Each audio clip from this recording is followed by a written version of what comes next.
Welcome to Trinity Training, the truth in fitness. And this is your Fitness Minute. And today we're going to, as usual, try to cover a whole lot of ground in a short period of time. What we're going to do is we're going to talk about the difference between your physiology and your metabolism. Now, while they are equally important, when everybody else is talking about metabolism and energy in versus energy out, which is the bottom line, we're going to graduate and take it all the way to how you manipulate your physiology. Because your physiology is the calculator that you put the variables into that spits out on the other side what your metabolism will be.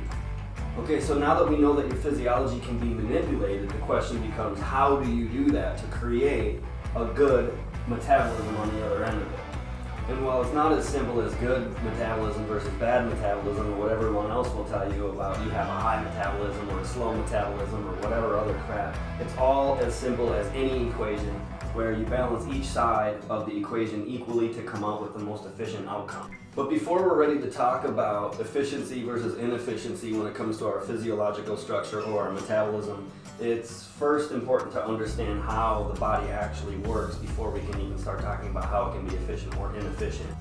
And for this, what we're going to do is we're going to use the analogy of using a car with a manual transmission and 3 gears, because that's what our body is. Our body has 3 gears. You can't be in 2 gears at the same time. It has to shift through the gears, and shifting is inefficient, just like in a car. And to continue the analogy, on one side of this equation, which is how we determine efficiency, you have type of action being performed. That's going to ask for a different type of energy, or it's going to ask for a different gear. So just like you wouldn't get on the highway in 3rd gear in that vehicle, you also wouldn't stay in 1st gear once you get onto the highway. So just like each gear is going to be determined by which action trying to be performed, each gear also is going to ask for a different type of energy that we would put in our bodies in the form of food.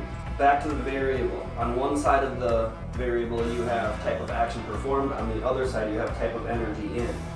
The more that these two are in agreement, the more efficient of an equation you have. That's how you get your metabolism more efficient versus less efficient.